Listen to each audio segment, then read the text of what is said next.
Nagpagawasin pahayag ni Bishop Jose Rojas ang Limbanan ngan chairman ng CBCP Commission on Doctrines of the Faith para hin corrective action kung may da mga donations sa simbahan nga nahibaruan ti kangay anhin corruption or ti kang hindi maupay nga source. Sa ring ni Bishop Rojas nga iton moral integrity nagkikinahanglan hin restitution, transparency and repentance. Ini kunan simbahan inakakakarawat hin benepisyo ti kang hin illegal nga source. Bubuhaton ni bisan kun ang totoo nga tag-ada diri na makilala o mahibaruan. Itong simbahan kinahanglan diri magbaliwara. Sa ring niya, diri pwede makompromeso ang kinaiyan simbahan nga pagiging tingog hin propeta kontrahan sala nga nang tinatawag ang simbahan structural injustice. Labi na kung ang benepisyo nga nakakarawat hini inti kang hin kaduda-duda nga source. Igin pagawasin niya pahayag katapos nga makakarawat ang CBCP in request pagtaga donations nga nakahigot nga dahin corruption or immoral nga kinuhaan.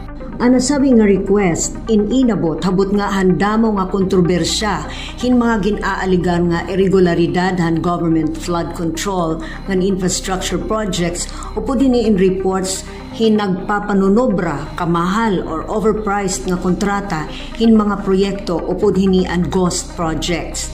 Ano sabi nga doctrinal guidance sinigin post sa official website ng Archdiocese of Manila hanya na lang nga Oktubre 30 hini nga tuig. Gintagan doon ni Bishop Rojas nga ang pananglitan or kung pananglitan urhina nga nahibaruan ng simbahan kinahanglan ini kumilos para mahibalik ang integridad ngan pagiging saksi ang hustisya nga kinaiyahan simbahan. Igindugang pa ni Bishop Rojas nga umiwas na ngan maghirot hin pagkakarawat hin mga donations or bisan ano nga benepisyo nga tikang hin immoral or illegal nga source. Iginugang pa ni Bishop nga an immovable assets sugad ng church buildings nga ginpunduhan hin kaduda-duda nga fund source or donation pwede pa inigamito na publiko pero kinahanglan realign nga maginsubay han misyon han simbahan.